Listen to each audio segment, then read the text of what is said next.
Brought to you by NBC bearing, भारताची पहिली bearing उत्पादक। गांधी जी जब आए बम्बई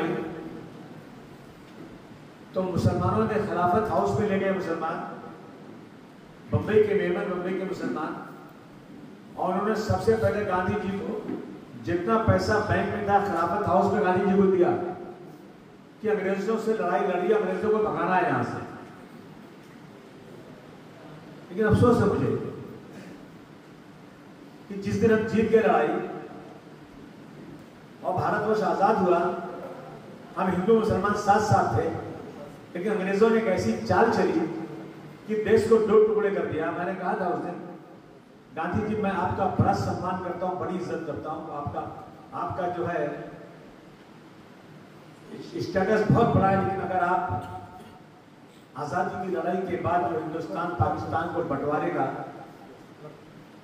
जो आपके सामने कागज पेश किया गया, अगर उसे आप मारकर रंगीन टोकरी में फेंक देते तो आपका और बड़ा सम्मान हो जाता।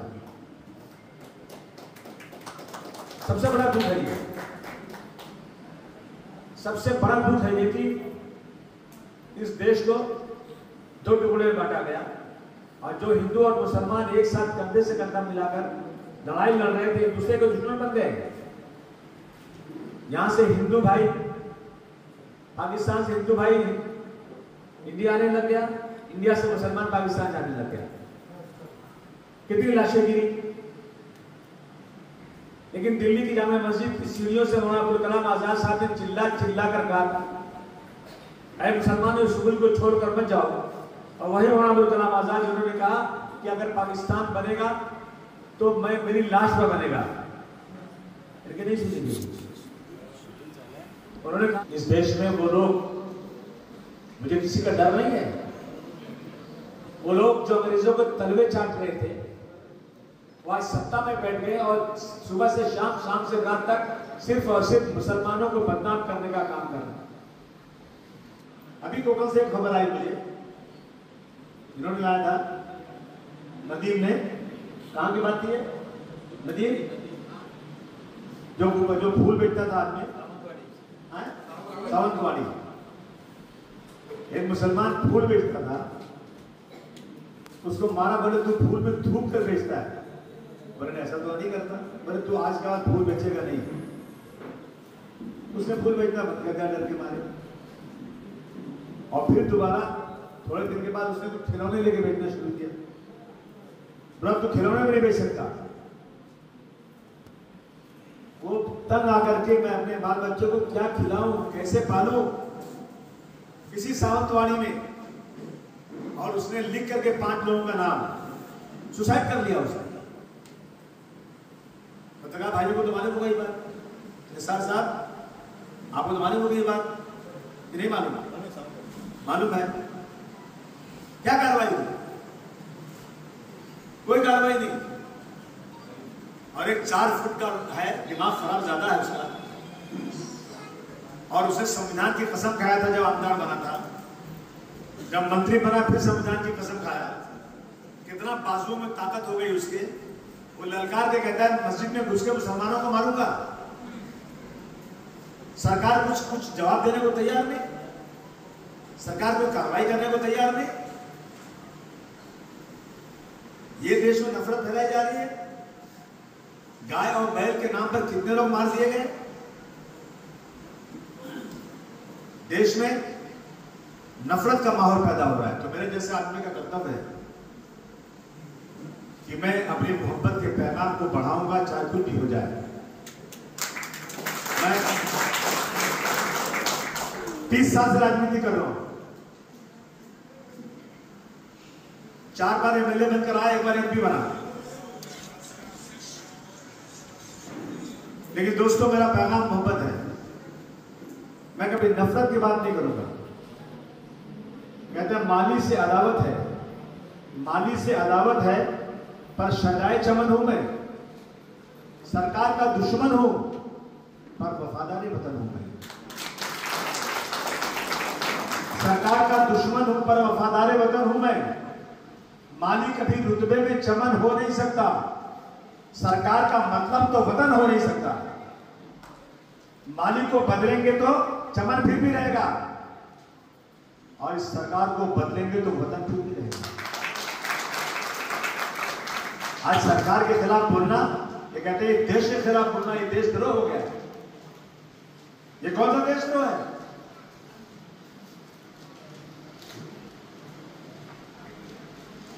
क्या हो रहा है देश के अंदर? रोजाना अगर खबर पढ़ो तो नफरत के अलावा कुछ नहीं है। आपको सुनकर बहुत अफसोस होगा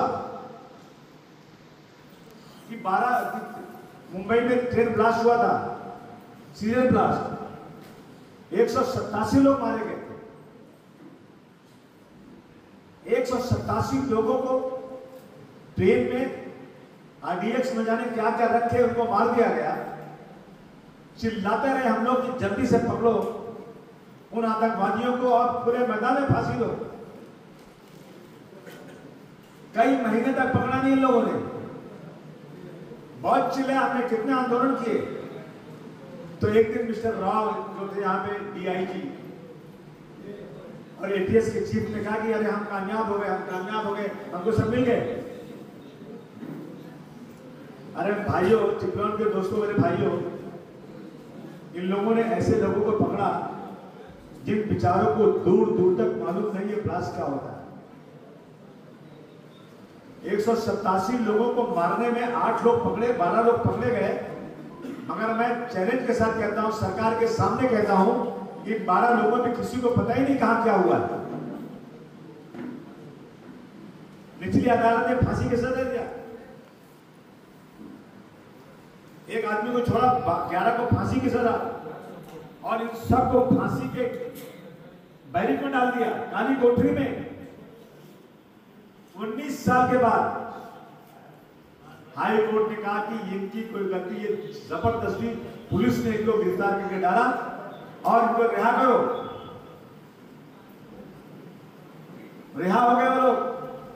एक ही रात में हमारे मुख्यमंत्री साहब इतने बड़े देश प्रेमी हैं, इनको इतनी चिंता है, उन्होंने रातों रात तैयार किया, सुप्रीम कोर्ट में उनके खिलाफ जाकर अपील दाखिल कर दिया।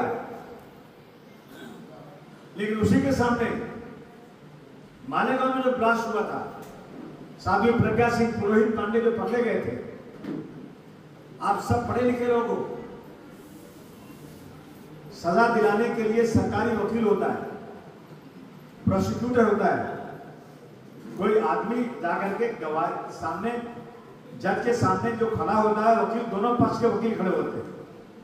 जो प्रोसिक्यूटर खड़ा किया गया, उसने कहा कि मुझे ऊपर से दबाव है कि इस केस के अंदर जो आरोपी हैं उनके साथ नरमी बरतो। अब मुझे बताइए, कोई ब्लास्ट में पकड़ा गया हो और कोर्ट के अंदर जो सरकारी वकील हो उनके साथ नरमी बरते तो सजा होगी क्या? कैसे सजा हो सकती है? जब गवाही पेश नहीं किया जाएगा, दस्तावेजात पेश नहीं किए जाएंगे, उसके एविडेंस नहीं दिए जाएंगे, तो सजा कैसे मिलेगी? और ये केस किया था एटीएस ने, और जो शहीद हो गए अपने हेमंत करकरे साहब ने। हेमंत, मुझे याद है मैं दिल्ली में था उस वक्त, खासदार हेमंत करकरे ने जब इनको गिरफ्तार किया ना, तो मनमोहन सिंह के पास बहुत चिल्लाहट मची। बाला साहब ठाकरे ने मुंबई से चिल्लाया, नरेंद्र मोदी ने गुजरात से चिल्लाया, और अडवाणी साहब दिल्ली में होकर कि इनको कैसे पकड़ सकते हैं आप, ये लोग कैसे ये काम कर सकते हैं, ये तो मुसलमानों का काम है जो ब्लास्ट करता है। उन्होंने कहा मेरे पास ये सबूत है, मैं दिखाता हूँ आपको। और उस वक्त जो है ना, एक वो लैपटॉप लाया गया था, सारी चीजें उसमें टेप थी, सारे प्रूफ थे। और हमारे ऑफिसर रोए थे कि मुझे बुलाकर दिल्ली में कहा गया कि तुम अडवाणी जी को एविडेंस दिखाओ, फिर कार्रवाई करो। जब केस चला ना, तो 40 गवाह हॉस्टाइल हो गए। 4 गवाह जिन्होंने मजिस्ट्रेट के सामने स्टेटमेंट दिया था, वो भी हॉस्टाइल हो गए। मैं हिंदू मुसलमान की बात नहीं करता हूं, मैं फडणवीस साहब आपसे आज पत्रकारों के माध्यम से पूछना चाहता हूं कि क्या इस देश में 2 किस्म का कानून चलेगा? आपने 19 साल के बाद छूटे हुए लोगों को, जो बेगुनाह छूटे, आपने उसकी अपील सुप्रीम कोर्ट में दाखिल कर दिया और बम ब्लास्ट में पकड़े हुए लोग मालेगांव के केस में ये छूट गए, तो आपने आज तक अपील दाखिल नहीं किया। कुछ स्टाइल हो गए जो गवाह पे केसेस नहीं फाइल किए, मजिस्ट्रेट का आपने स्टेटमेंट नहीं दिलाया। ये इस देश के हालात हैं। आज मैं आपके सामने आज इस देश के हालात बयान करना चाहता हूं। मुसलमान होना जुर्म हो गया है। हमारी मस्जिदों की अजान बंद कर दी गई, लाउड स्पीकर उतार दिया गया। मैं जिस एरिया में रहता हूं, अभी कोई बेचारा बच्चा था यहाँ पे, ये तो लोटस, सभी का खून शामिल है यहाँ की मिट्टी में, किसी के बाप का हिंदुस्तान थोड़ी है। ये हालात देश के हैं। सबसे ज्यादा किसानों की आत्महत्या महाराष्ट्र में हो रही है, सबसे ज्यादा किसान। शर्म आना चाहिए, चुल्लू पर पानी में सरकारों को डूब जाना चाहिए। अन्नदाता, शहरों में बड़ी बड़ी बिल्डिंगों में रहने वाले लोगों, अगर ये किसान गल्ला नहीं पैदा करेगा ना तो तुम मर जाओगे, तुमको दाना नसीब नहीं होगा। किसान को गर्मी में, धूप में, बरसात में किस तरह से काम करता है सोचो जरा। किसान का 10,000 बाकी, 15,000 बाकी है तो उसका गल्ला घर से ले लिया जाता है, उस पर केसेस फाइल कर दिए जाते हैं, बैंक के फ्रॉड में पकड़ा जाता है, और एक तरफ हजारों करोड़ रुपया जो है ना बड़े बड़े बैंक, बड़े बड़े जो बिजनेसमैन को माफ कर दिया जा रहा है। ये हालात देश के हैं यार। कई लाख लोग भारतवर्ष की निशानी छोड़कर दूसरे मुल्क चले गए और मेरा देश बहुत तरक्की कर रहा है। मोदी जी कह रहे थे 35 करोड़ लोग जो गरीबी रेखा से ऊपर आ गए। पत्रकार भाइयों, आप मुझे बता दो, अगर 35 करोड़ लोग गरीबी रेखा से ऊपर आ गए तो 85 करोड़ लोगों को राशन क्यों दिया गया? 85 करोड़ लोगों को 5 किलो राशन दिया जा रहा है, हम तो नहीं दिया था अभी तक। और गरीबी और अमीरी के बीच में इतनी गहरी खाई है कि कुछ लोग बेचारे 5 स्टार बड़े होटलों के बाहर खड़े रहते हैं कि कोई जूठा फेंक दे तो मैं खा अपना पेट भर लूं। और कुछ लोग हर बर्थडे पार्टी में अपनी बीवी को हेलीकॉप्टर और हवाई जहाज गिफ्ट कर देते हैं। बांग्लादेशी ढूंढे जा रहे निकालने के लिए। आते कैसे बांग्लादेश? लाता कौन है? कांग्रेस लाती है क्या? समाजवादी पार्टी लाती है क्या? सरकार किसकी है? जिम्मेदारी किसकी है? बॉर्डर पे कैसे आते हैं लोग? जिम्मेदारी लीजिए आप। जब आप अच्छे की जिम्मेदारी लेंगे तो खराब की जिम्मेदारी भी लीजिए। और ढूंढ ढूंढ कर बांग्लादेशियों को पकड़ा जा रहा है, लेकिन बांग्लादेश की शेख हसीना को नहीं रखा गया। वाह भाई वाह वाह, बांग्लादेशों से लगा जो फांसी की सजा हो गई है। अपना चेहरा न देखा गया आपसे, बेवजह में ना तोड़ कर रख दिया। इस देश में ये नहीं चलेगा। और एक तरफ मुस्लिम लड़कियों को शादी करके लाओ तो 5 लाख देंगे, 2 लाख देंगे, और किसी मुसलमान लड़के ने हिंदू से शादी कर लिया तो जाओ बेटा तेरी जिंदगी गई कहां से। उसको जा करके ये अब जो आपके मंत्री उसका नाम तो मैं नहीं लेना चाहता, जो छोटा वाला है टिगनू, उसको ये धंधा दिया गया, इसको पोर्टफोलियो यही है कि पता लगा काम क्या हो रहा है।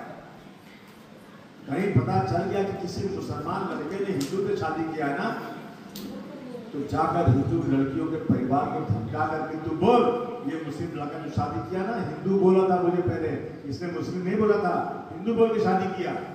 वो लड़की जो अपनी मर्जी से शादी करती है ना, वो जाकर डर के बारे में कंप्लेन करती है और उस लड़की को जेल हो जाती है।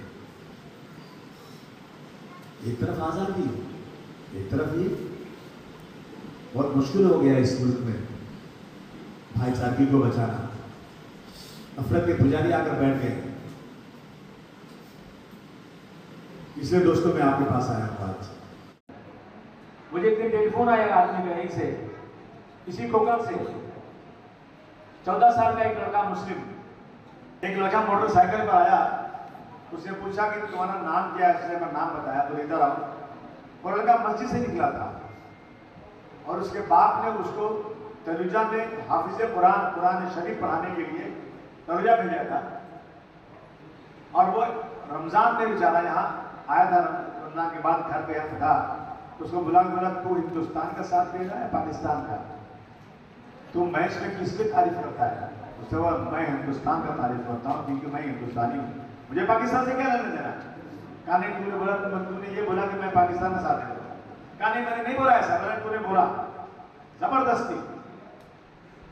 उसको मारा, उसके माँ बाप आए बचाने, शाम को पूरी पब्लिक लेकर आए, उसके माँ बाप को मारा, उसका पूरा घर लूट लिया, उसके पास पूरा 10-15 लाख का जो भी भंगार का धंधा था सब खत्म हो गया। क्या गलती थी उसकी? पुलिस ने केस भी किया उस पर, 14 साल का लड़का। अभी कोकण से एक खबर आई मुझे, इन्होंने लाया था, नदीम ने, कहां की बात की है? नदीम जो फूल बेचता था आदमी, सावंतवाड़ी, उसको मारा, बोले तू फूल में थूक कर बेचता है। बोले ऐसा तो नहीं करता। बोले तू आज के बाद फूल बेचेगा नहीं। उसने फूल बेचना बंद कर दिया डर के मारे, और फिर दोबारा थोड़ी देर के बाद उसने कुछ खिलौने लेके बेचना शुरू किया। बोला तू खिलौने भी नहीं बेच सकता।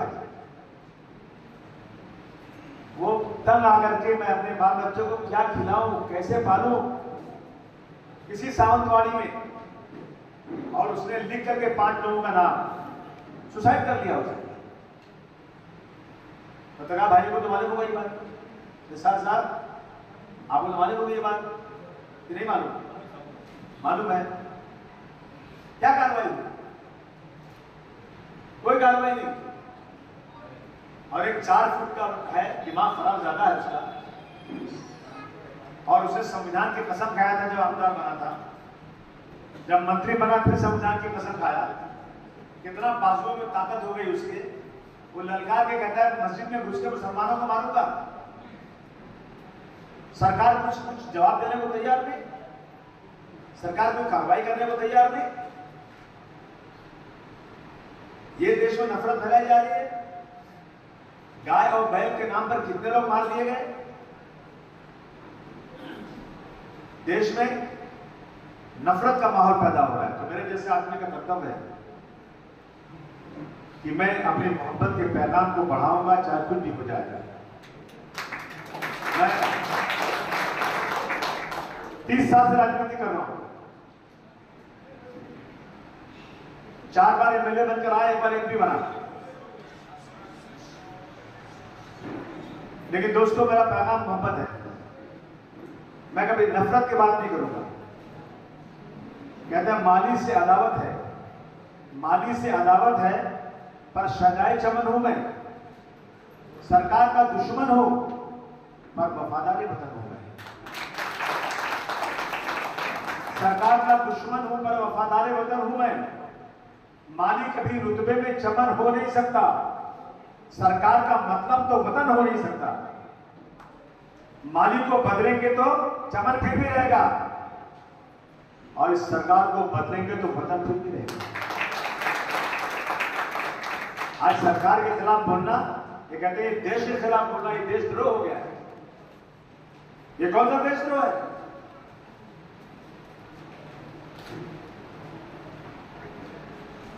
क्या हो रहा है देश के अंदर?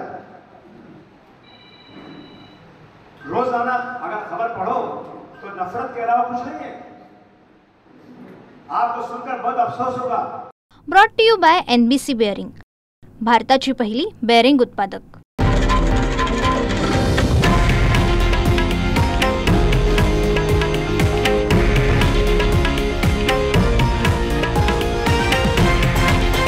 हे आहे देशातील नंबर 1 न्यूज नेटवर्क आणि आपण पाहत आहात TV9 मराठी, एकमेव।